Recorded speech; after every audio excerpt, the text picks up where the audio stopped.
पखाड़ सांगरे देशी माछ खुआई चर्चारे हिमांशु।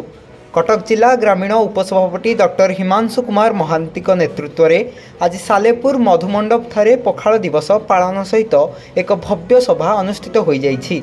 एही कार्यक्रम में बहु संख्यक स्थानीय नेता कर्मी और साधारण लोकों उत्साह भरा उपस्थिति देखा मिलता।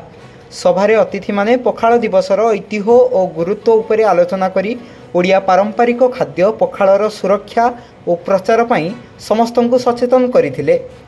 सेमाने कहिथिले जे पखाड़ केवल एक खाद्य नुहे, यह ओडिया संस्कृति और परंपरार एक अंश। कार्यक्रम शेषे समस्तंकु पखाड़ सहित देशी माछ और अनेक प्रकार व्यंजन बंटन करा जिवा सहित सामूहिक भावे पखाड़ सेवन करा जायथिला। आज जो पखाड़ दिवस आम पालन कर मार्च 20 तारिख में पालन करिया कथा, किंतु आज विलंब पालन कर कहीं जगन्नाथ घी पखाड़ खाए भल पाए, कि ओडियार जिते अच्छी आमर खाद्य पखाड़ खाद्य पखाड़ आलू चोखा को आउ न खाई कि जिते पखाड़ खाइले देह स्वास्थ्य भल रहा सहित आमर चिंताधारा ओडिया मानकर चिंताधारा भावप्रण भाषा से पखाड़ ही बाहर से आम आज पखाड़ दिवस पालन करूँ। कहीं सालपुर निर्वाचन मंडल समस्त गुरुजन माँ मौसी आज पखाड़ जो ग्रीष्म ऋतु आसी तार प्रथम स्पर्श में आम पखाड़ खाई समस्त आनंदित हो बोले आशा कर।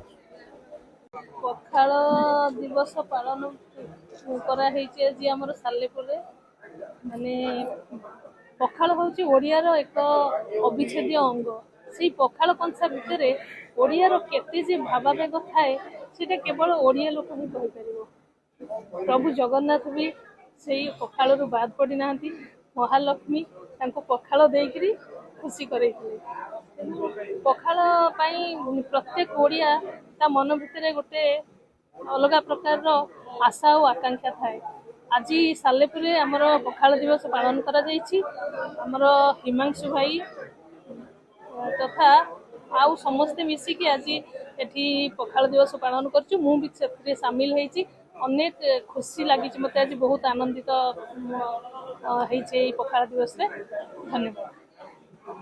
कटक जिला सालेपुर रंजन नायकों रिपोर्ट, चकाआखि न्यूज।